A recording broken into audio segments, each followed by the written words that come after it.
In 1968, the American Heart Association made an announcement that would influence people's diets for decades. They recommended that people avoid eating more than 3 eggs a week. Their reasoning was that the cholesterol packed into egg yolks could increase cardiovascular disease risk, but it turns out that the reality is more complicated. Let's delve into digestion to understand why. As your body processes a meal, it emulsifies fats into lipid droplets that can then get absorbed in your small intestine. These lipid droplets make their way to various tissues, including your liver. There, specialized cells unpack and reassemble them into lipid protein packages called lipoproteins that are optimized to flow through your bloodstream. Lipoproteins are composed of different ratios of protein and fat, so their density varies. VLDL, or very low-density lipoprotein, is mostly packed with fatty molecules including triglycerides and cholesterol. VLDL delivers lipids to your muscle and fat cells to be stored and used for energy. Afterwards, it's converted into LDL, or low-density lipoprotein. LDL is informally known as bad cholesterol because it's associated with cardiovascular diseases. This is because LDL is more prone to accumulating on blood vessel walls, which can cause inflammation. The inflammation attracts specialized white blood cells, called macrophages, to remove the LDL buildup. But absorbing too many lipids can compromise macrophages, causing more inflammation and triggering more macrophage recruitment. As the cells clump together, they form a fibrous, scab-like cap, effectively narrowing the artery. This can interfere with blood flow and weaken vessel walls, making clots and ruptures more likely. High-density lipoprotein, or HDL, on the other hand, packs more protein. It picks up excess LDL in the blood and brings it back to the liver where it can be excreted.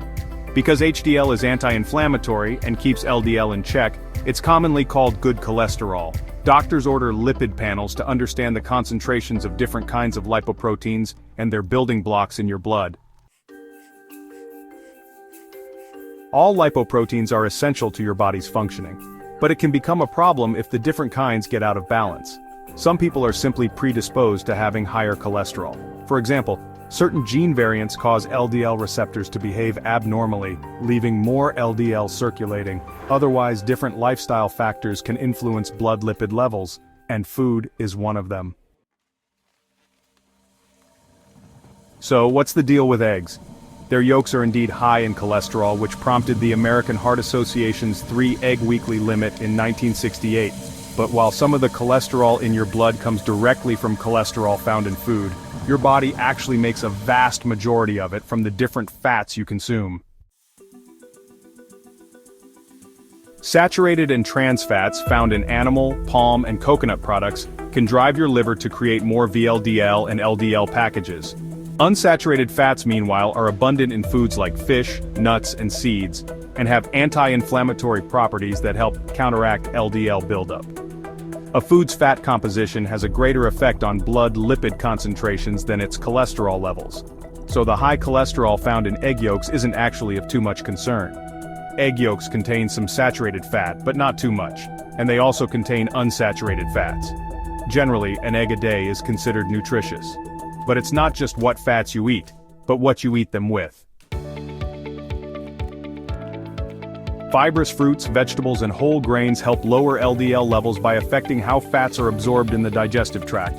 Overall, getting plenty of unsaturated fats and fiber seems to help keep LDL in check. And other activities can also impact lipid levels. It's not yet totally clear why, but resistance training and aerobic exercise can lower LDL and increase HDL.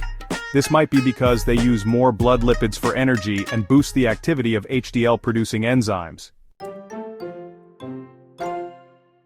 Meanwhile, smoking increases LDL buildup, perhaps by unleashing unstable free radical molecules that damage lipids and vessel walls.